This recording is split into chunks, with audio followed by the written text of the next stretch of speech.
Schadenfreude is real, folks.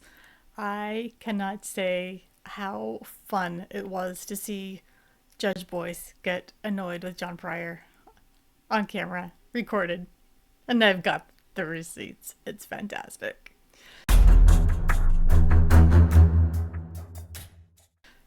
Welcome to True Crime Faith and Chocolate. I am your host, Annette Lyon, true crime junkie, woman of faith, and USA Today bestselling author of the suspense novel Just One More and a whole bunch of other stuff. Today's chocolate is the Hershey's Nugget and Milk Chocolate Truffles, which we will partake of later. We've got a whole bunch to cover. Wednesday, the 17th, was pretty much all two different witnesses that were talking about finances and airline flights, is laying a whole bunch of foundation that will down the road we will start braiding things together. Bank accounts that were being used that belonged to Tylee after she had died, the Social Security money that was coming to Lori fraudulently, and the travels they did, airplane flights that Lori paid for Chad, and so on. One thing that was interesting to me is that on Wednesday prior, no surprise, as the defense counsel, he made a huge point of trying to say, oh, well, this one particular transaction in Idaho after Tylee died, we don't know if it was Lori who did that, even though it was done with Tylee's phone, and Tylee's phone was found on Lori in Hawaii a little bit later. He kept saying, well, it could have been Alex. Do we know for sure it was Lori? And I'm like, okay, it was a little obnoxious, but then the very next day he's doing a bunch of cross and he's using people's locations as proof that they did transactions when it's convenient for him. So that's a little frustrating that it's like, okay, which one is it? If someone is using a transaction to show that they were at a certain location, shouldn't that apply in this other case? But whatever. Pryor is nothing if not inconsistent.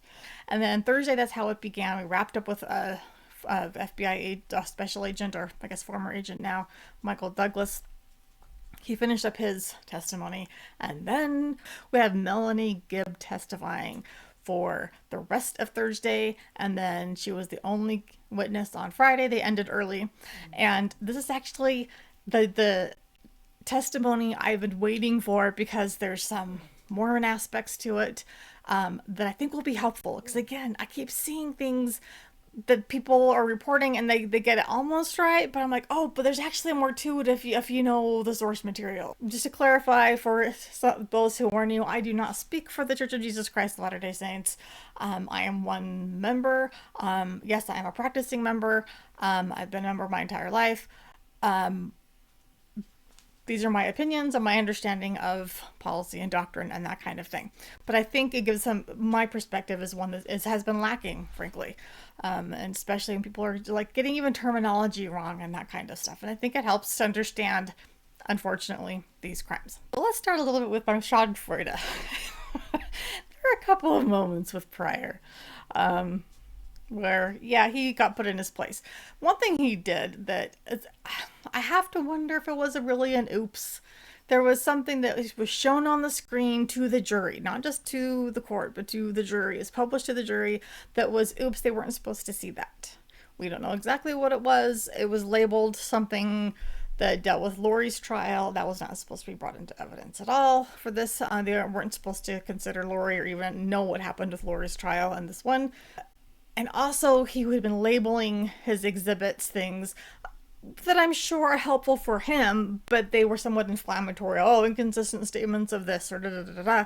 And so Boyce was very clear on saying, you need to be labeling your exhibits with numbers and the ones that should match what you're submitting them as, and that's it. I don't want anything, any sort of prejudicial terminology in the file names. We can't do that.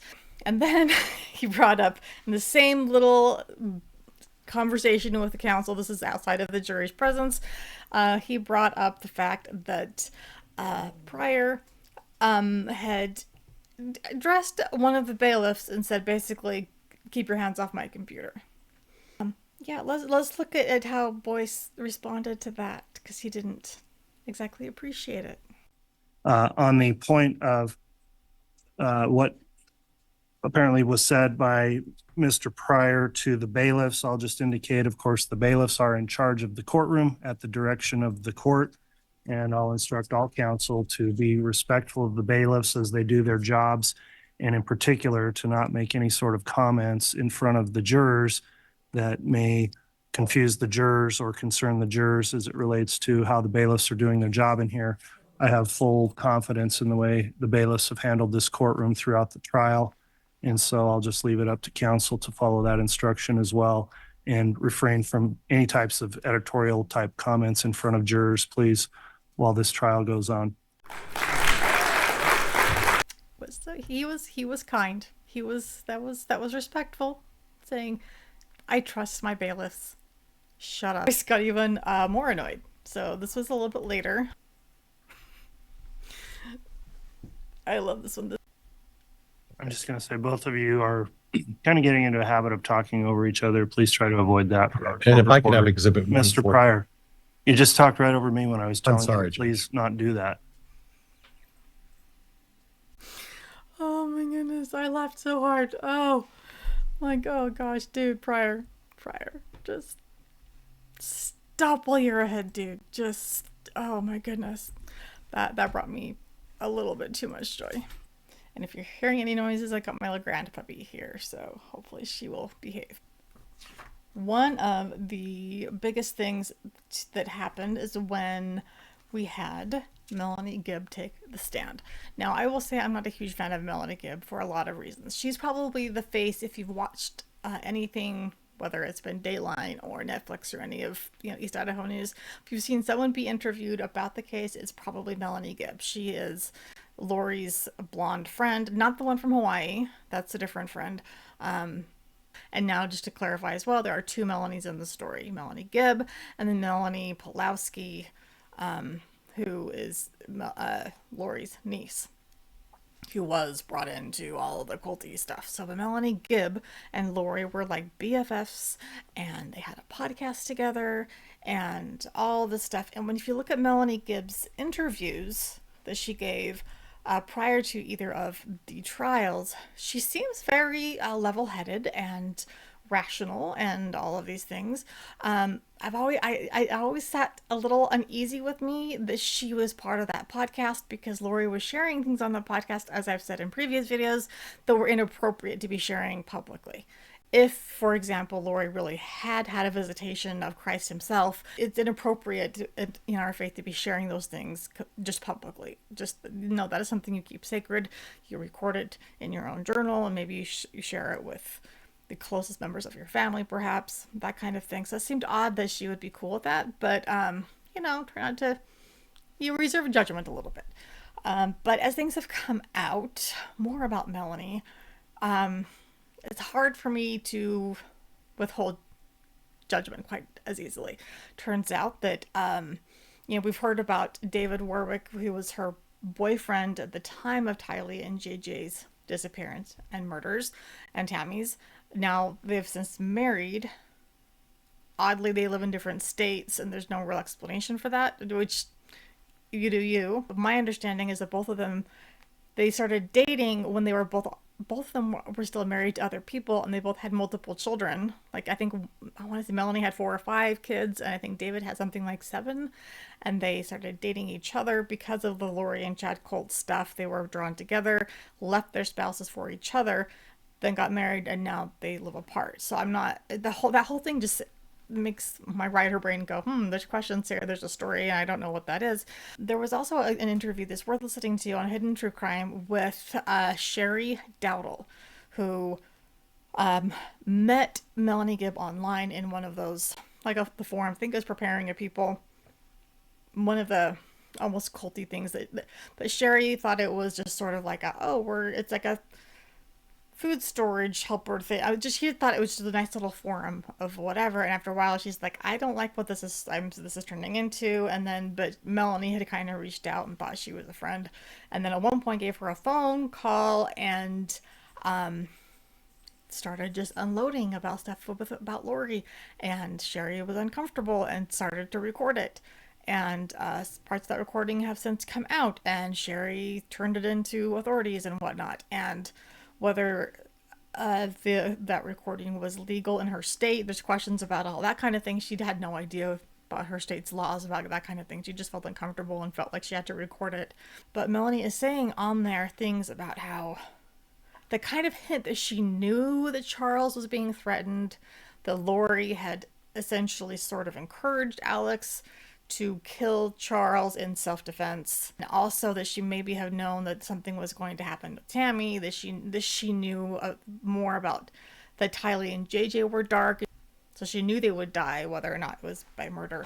Anyway, there's a lot of things that makes you go, I think you knew more than you are letting on, therefore are you more culpable than not. I don't know that she'll ever be charged with anything because they need her testimony. And I don't think she's guilty of conspiracy in the same way that Chad and Lori were. I don't know. It makes me uncomfortable. The phone call that Lori had with Melanie Gibb, and Chad was there as well, but it was Melanie calling them and saying, why are you asking me to lie to the police?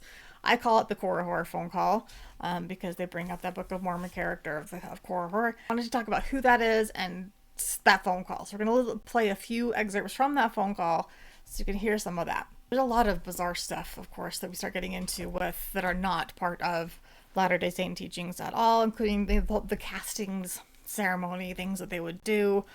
That Lori and Zulema were kind of the main people doing those. The idea of people being light and dark and that whole scale, that was a total Chad invention. An additional level that really bothers me that Melanie testified to was this: if you were a dark person, you had made a contract with Satan in the previous life, and then so you're dark, period.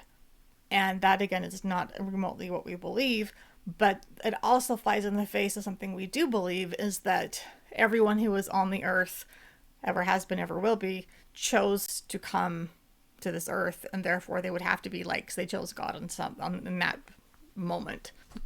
Bizarre crap, like the whole portal thing, like what the heck is that even? She talks about how Lori's portal was just part of her closet, so that's cute. That they had plans that she was aware of where they would hook up in hotels, and that Lori would pray to Jesus and ask it, if it was okay for them to have physical relations, and then and then he said yes. And Lori is still married, and so is Chad, and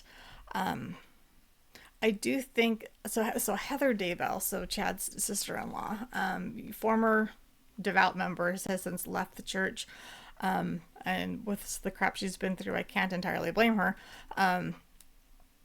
She has talked about how we recognize how maybe God is speaking to us.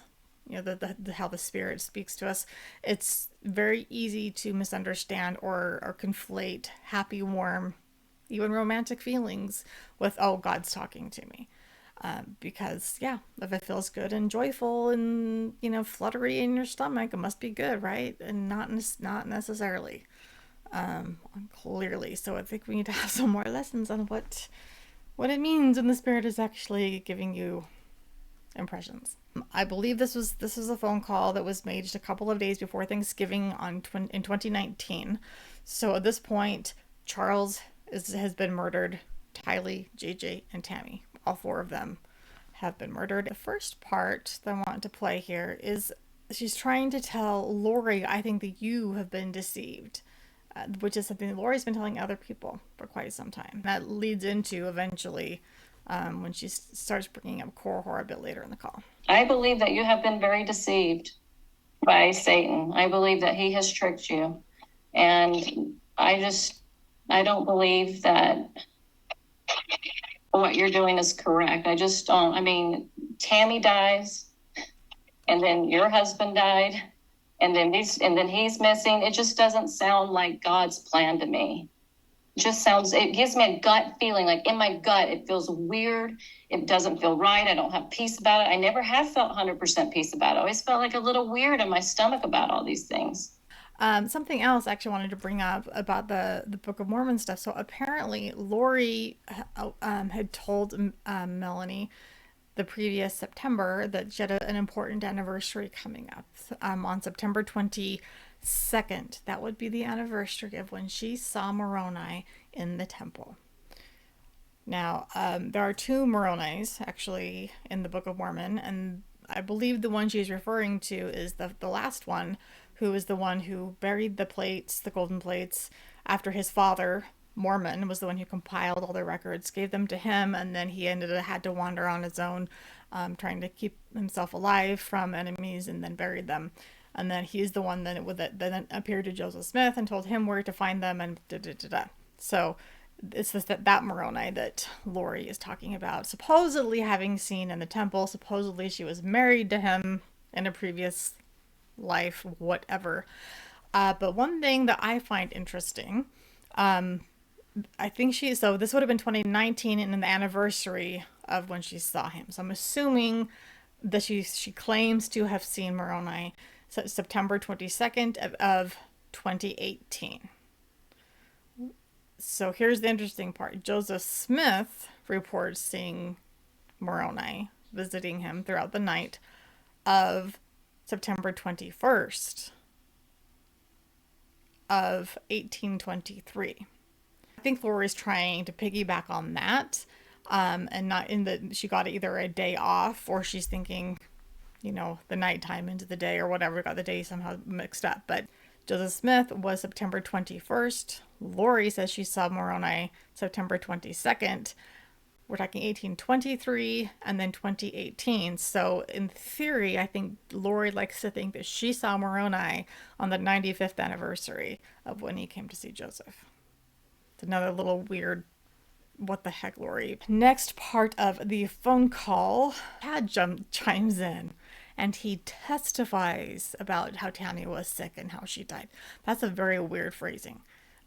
Generally, if you say, I testify, that is like, this is my, bearing testimony of the things, of certain doctrinal truths. You don't bear testimony that your spouse was sick. That's a bizarre thing to be saying. If you look at police interrogations across the board, if someone is innocent, they come out and they're like, I didn't do this. You have the wrong person. They actually get upset generally. And the police might keep pushing. Oh, we know you did it. We know you did it. And they're like, look, I didn't do this. I don't know why you think I did. That's generally what you'll see from an innocent person. And so, in fact, a good example of this, you can look up Ryan Ferguson. And his interrogation, he was wrongly convicted of murder, and then eventually he was exonerated. And if you look at his initial interrogation, he is just adamant for hours. He goes, look, I didn't do this. I don't know why you think I did. If you're guilty, you're far more likely to be bringing up like evidence of your innocence, supposedly, and explaining things away. And that's what Chad does here. So he's saying things like, oh, Tammy was sick, and the kids can attest to that, and I tried to get her to go to see the doctor, and she wouldn't do that, and there were two coroners, and they both said this.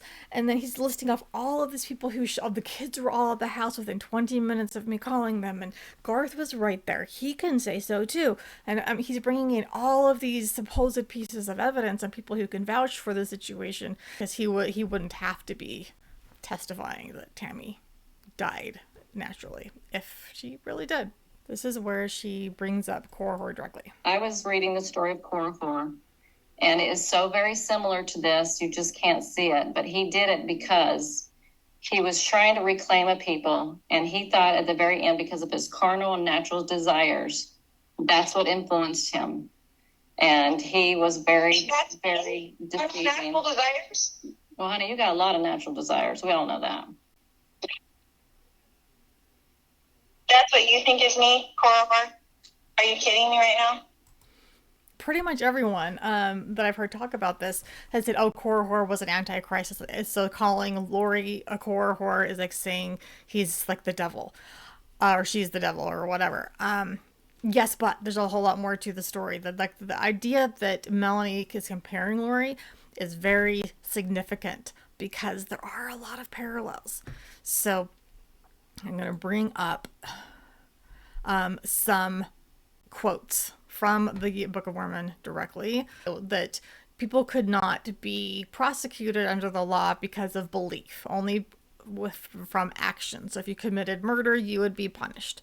But if you preached something and said, this is what I believe, you can't be held that there's nothing to punish, which is, that's a good thing, right? It's almost like a First Amendment kind of situation. That's a good thing. So there's no law against belief. Initially, he's just preaching all of these heinous things, and he's horrible things about the leaders too, and about the church in general, and making fun of people who believe that there'll be a Christ and all this stuff. So initially, the people go, "We don't like this. This is dangerous," and they bring him to the high priest, and the high priest goes, "Here, guys, this is not my jurisdiction. This just needs to be a legal matter." So then they bring him in front of the chief judge, who was Alma. Alma used to be the high priest. Now he's the chief judge. He doesn't have the theological, the church role anymore. He's now the chief judge, which is a government role. And then Korihor says, "Oh, well, you've been just, using your position to get money from the people." And Alma says, "Yeah, no, that's not true. You know full well that I have always worked fairly for any wages, and as chief judge, I get paid just for my time, which is part of our law, like anyone else would. That's I don't glut things. I don't use the people for money. That's a lie, and you know that. Also, that the clergy, it's a lay clergy. That the high priest isn't getting money from any of this either." And then at one point, Alma says, "Look, I know you actually believe the things you're preaching against. I know you believe that there will be a Christ. I know you believe that there is a God." And he's like, "No, I don't. No, I don't." And he says, "Yeah, yeah, you do. I know you do." Corhor says, "Oh, no, I won't believe unless you give me a sign." And Alma's like, "You don't deserve one, but if God wants to give you one, party on." And then Corhor is struck dumb. He can't speak. So it sounds like he can still hear and everything else, because he manages to write down some messages, and he's like, "I know that I am dumb, for I cannot speak, and that nothing but the power of God could have brought this upon me." And he says, "I always knew that there was a God, but behold, the devil hath deceived me. He appeared unto me in the form of an angel, and said unto me, Go and reclaim this people, for they have all gone astray after an unknown God. And he said unto me, There is no God. Yea, and he taught me that which I should say." And then he says, "And I have taught his words, and I taught them because they were pleasing unto the carnal mind, and I taught them even till I had much success, insomuch that I verily believed that they were true."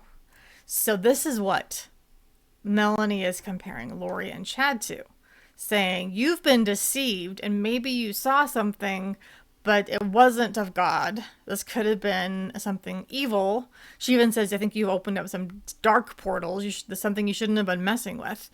And I think you probably even believe this stuff, but it's still wrong. And you guys need to wake up and realize that you've been deceived." So in the Book of Mormon, at this point, the curse that is never removed. The people don't treat him well. Korihor essentially has to go around begging, and then another group of people trample him to death. So that's the end of Korihor. The Korihor wasn't just an antichrist. He was someone who says, "Oh yeah, I did actually believe this stuff. I was deceived. This appealing to my carnal desires." And I love the fact that Melanie goes, "Yeah, Melanie or Lori, we know that you have plenty of carnal desires." I thought that was hilarious. At one point here, this is actually pretty early on in the conversation. This is where I actually have a tiny bit of empathy for Melanie Gibb, because if she knows that Lori is capable of murder and Chad is capable of murder, then if they think she is against them, they could hurt her too. So here's what they say on that. "This does not sound like you.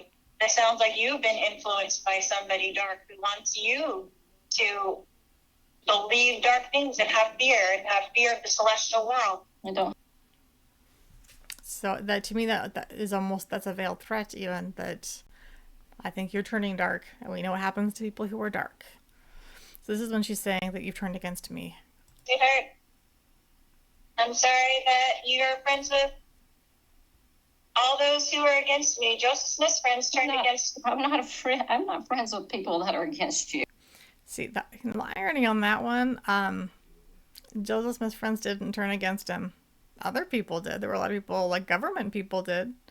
We had a couple of friends who completely turned away, but he also had a lot of friends with him, actually, in the Carthage jail when he was killed. He had a lot of friends. It wasn't like he was all by himself.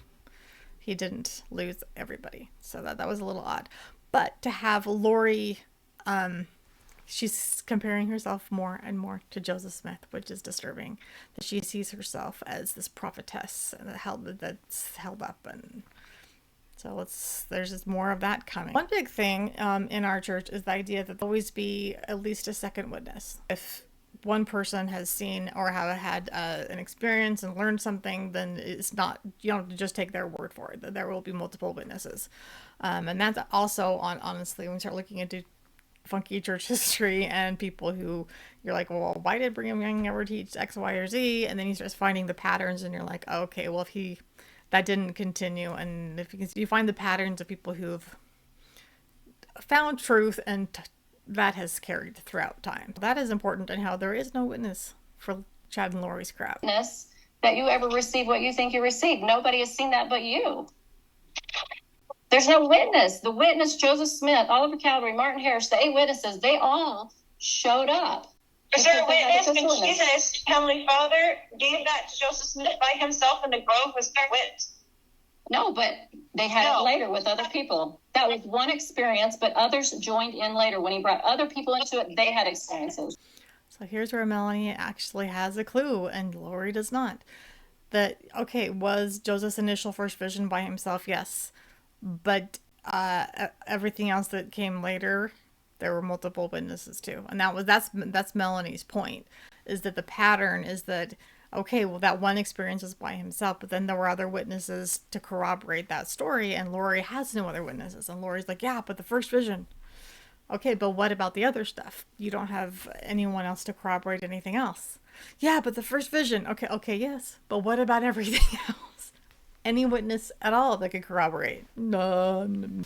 First vision. Stop it. Let me get another comparison to Joseph Smith. One again, I haven't heard anyone bring up. They just jumped out in flashing red lights and was somewhat disturbing. No, God knows it, and I will never deny it. For my soul would be at stake if I did. So you can say it didn't happen to me, Mel, but if I say it, then I am accountable. You didn't witness it. So that sounds innocent enough until you realize that Joseph Smith said something very, very similar. I was led to say in my heart, why persecute me for telling the truth? I have actually seen a vision, and who am I that I can withstand God? Or why does the world think to make me deny what I have actually seen? For I had seen a vision. I knew it, and I knew that God knew it, and I could not deny it. Neither dared I. Dared I do it? At least I knew that by doing so, I would offend God and come under condemnation. And then the idea of being accountable for what you've been told and what you've learned. And that is something, again, we do believe in, that people will be judged based on what they understand, the light they've been given, the knowledge that they've been given. This is why a 4-year-old is not going to be punished for eternity, because a 4-year-old doesn't know right from wrong. So that's why children are baptized at the age of 8, when they understand right from wrong and can be in the age of accountability. If someone, if someone has a mental handicap that prevents them from understanding certain things, they will not be judged as harshly as someone who fully does understand, or someone who grows up in an area in a culture where maybe something that would be otherwise considered bad is not taught that way. They're not going to be held accountable for things that they don't know. Then Lori basically telling Melanie, watch out, because now you know too much. I shouldn't have taught you these things. Well, I'm sorry that I included you in those teachings then for your own sake, because I wish that you didn't have as much knowledge as you have, because you will be accountable for the knowledge that you do have, Mel. So are you. Lori, you'll be held accountable. Okay, so those are the highlights of the Korihor phone call that I thought might be useful. A couple other interesting things from Melanie's testimony. There's one point where Melanie says that Lori told her that Tammy was getting suspicious, that Lori and Chad were having an affair, and yet Lori also said that, she knows that I'll be with Chad after she dies. She's cool with it. It'll be fine. I thought a lot about why Chad did get any kind of following, Mr. Slug, right?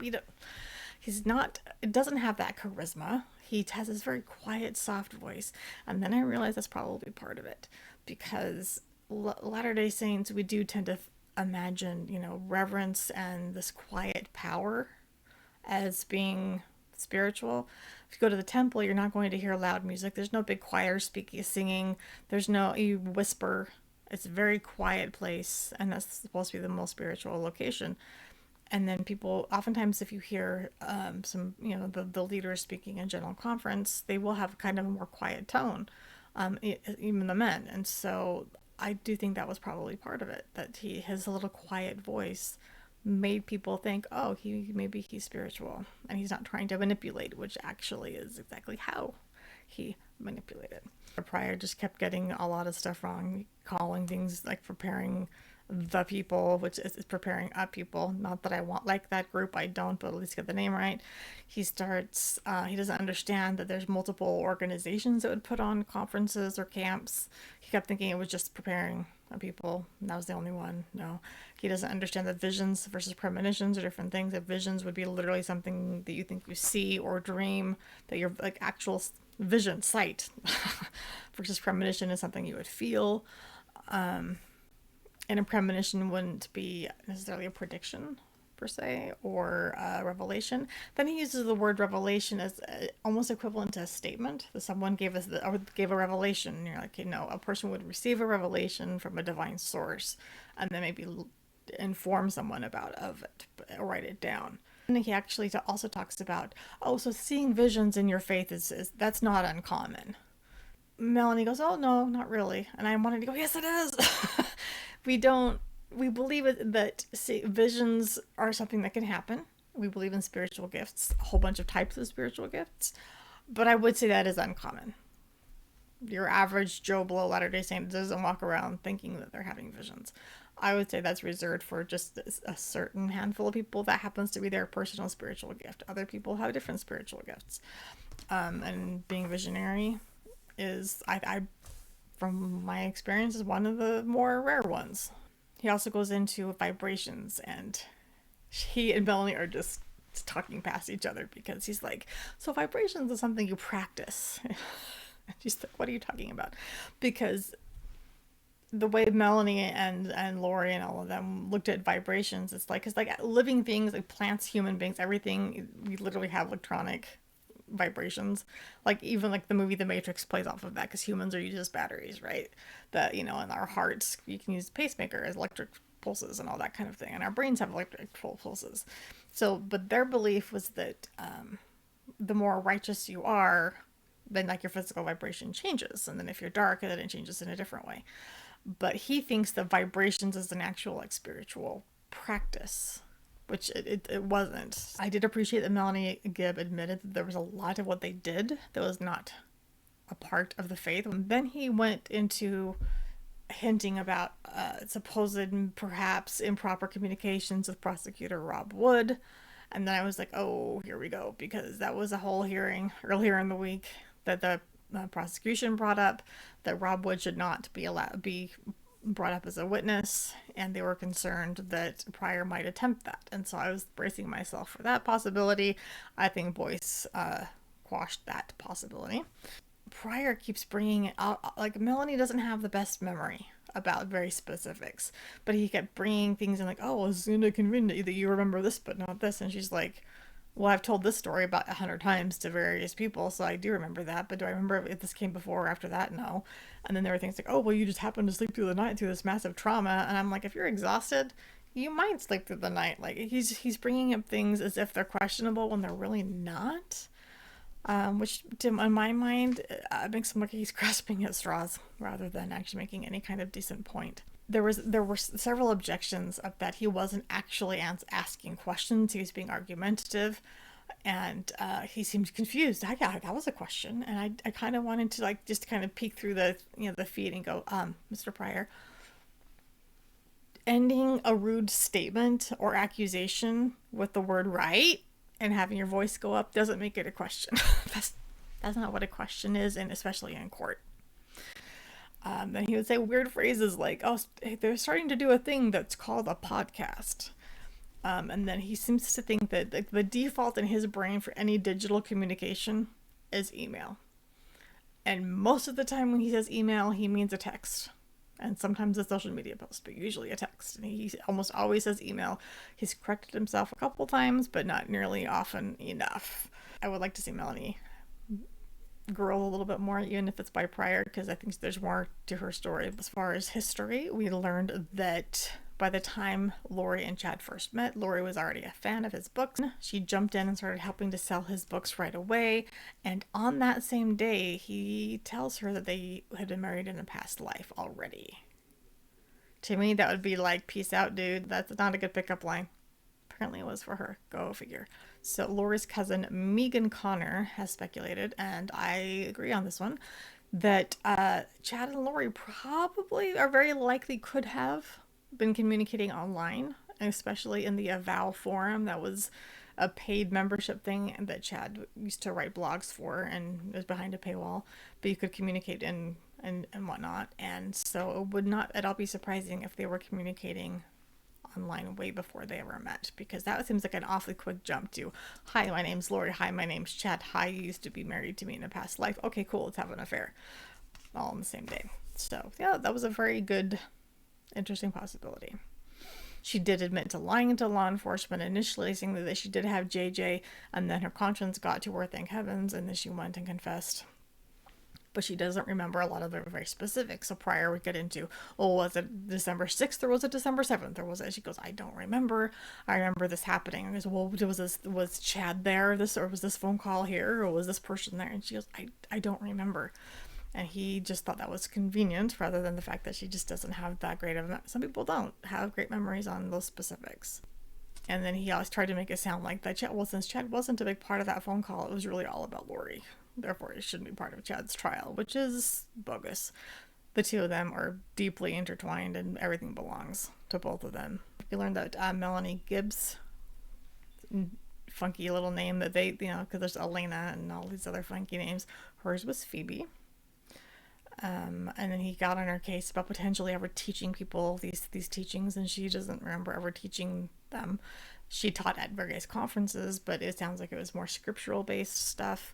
That if she ever taught something, it would have been like to one person in their inner circle, not like in a class workshop situation. And then he brings up an actual text that shows that, someone is saying, I'm going to teach you these things. And she goes, yeah, that's Lori sending me a text. Lori taught me. That's what that's talking about. Maybe he said it was an email or a text. You never know with prior, right? It's just bizarre. Just pestering Melanie. And it got to the point of like, dude, you guys are talking past each other. You're not going to get anything what you're hoping to get, or you're not going to have a big gotcha moment. Finally, he goes, Judge, I think I'm going to move on. And I went, finally. Thank you. Then there was a phone call that Chad placed to Melanie where he admits, yeah, Gigi is not okay. Holy. We started getting into the romance novel, which is some of the worst writing ever. We got to hear a lot of it last year in Lori's trial when they actually had the FBI agent reading the text. This time prior objected and said if it's being projected for the jury, they can read it, and we don't need to hear it as well. So unfortunately, we don't get it's on the projector, we don't get to see it very well. So if you want to hear the text, you have to go into last year's trial for Lori, or I know that there are places like East Idaho News and Hidden True Crime and some others that have the entire text of the romance novel. You can read it, but we don't get to hear it this time around, unfortunately. Unfortunately, I don't know, it's icky. The one interesting bit about Lori I wanted to bring up, and then one final thing with prior.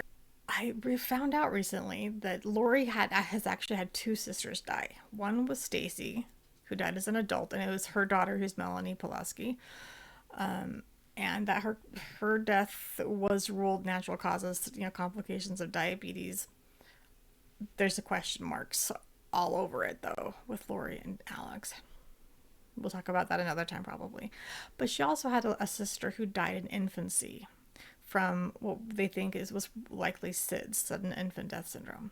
And her name was Laura Lee or something like that, but they called her Lolly. And one of Lori's iCloud accounts that was used to communicate with Chad is Lolly Time. So that jumped out at me when I realized that was the name of her sister who died. So yeah, I'm wondering what is up with that. Why would she name her iCloud account after her dead infant sister? And then finally, the last thing the prior did to piss off the judge for the day. He was saying that Melanie Gibb, he still wants to question her again later. So, Judge, will you please tell her that she's not allowed to talk about the case with anybody? And then Judge Boyce said, that's part of the exclusionary order, and I give that explanation and the order to everybody. You doofus. He didn't say that, but I wanted to. Anyway, it's just like that's part of the admonishment. Don't tell me how to do my job. So, yeah, I want to go. Pryor is getting on everybody's nerves, and it's weirdly satisfying to see him get on Boyce's nerves as well, because, oh my goodness. Okay. So now as we're getting into the romance novel and these kinds of crazy things, it's easy to laugh about some of this stuff. So remember that we're looking at getting justice for 4 people who have died. This case, specifically 3. Charles is coming soon. So maybe there's a little bit of that sweet in the middle of all the bitter. Go ahead and get yourself some chocolate.